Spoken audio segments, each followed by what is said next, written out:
Rajadu waa waxa kaliya ee kuu horseeda inaad hore u socoto.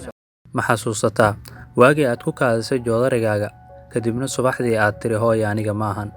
Mase xasuusataa waagii lagu waayay tuunji lagugu fariisiyo ee lagu saaray majaa hooyo dushooda si aad uga xaajooto? Ma xasuusataa waagii aad kabta midig gelin jirtay lugta bidix, tan bidixna aad gelin jirtay lugta midig? Ma xasuusataa waagii uu odayga deriskiina kaa soo qabtay waddada si aysan gawaarida kuu jiirin waayo garaadkaagu kuguma filnayn? Ma xasuusataa waagii ay hooyada xanuunsatay oo ay kuu qubayn jirtay eedada kadibna ay ku dhibsan jirtay wasaqdaada awgeeda? Ma xasuusataa waagii ay hooyo taaban jirtay calooshaada si ay u hubiso inaad wax cuntay iyo in kale, kadibna aad caloosha soo buurin jirtay si aad been u sheegto?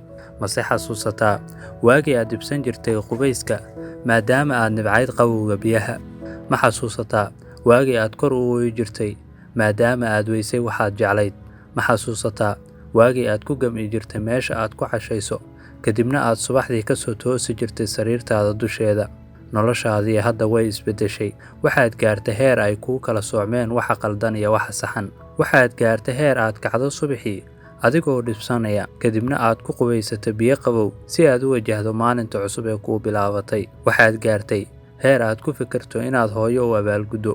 Waxaad gaartay inaad booqato eedadii ku nimcayd waayo waxaad ogaatay in jacaylku ka wacan yahay nacaybka. Waxaad gaartay heer aad adeegsato garaadkaaga, shaqaysato, ugu yaraanna aad wax barato si aad uga hormarto filkaaga ama baasaagaaga. Waxaad gaartay heer aad odaygii waddada kaa leexin jiray barto sida uu wacan lahaa taleefankiisa. Waxaad bilowday inaad gudaha ka oyso marka aad weyso waxaad jeceshahay si aysan kuwa kale u arag daciifnimadaada. Waxaad bilowday inaad dhibsato wax weydiisashada kuwa kale. Waxaad gaartay heer ay ku jeclaadaan amaba ay seexan waayaan dad waaweyn oo garaad leh adiga dartaa. Kuma gama'did goobta aad ku cashayso ee sariirtaada ayaad hagaagsataa. Waxaad gaartay heer aad dhibsatid marka aad aragto hooyo oo shaqaynaysa. Garaadkaaga ayaad cuskataa, rajo ayaad la timid. Waxaad ogaatay inaysan jirin cid kaa caawinaysa inaad gaarto yoolkaaga. Haddii aad sii waddo arrinkaas, waxaan kuu ballan qaadayaa inaad gaarto heer aadan ka fikirin shay qiimihii.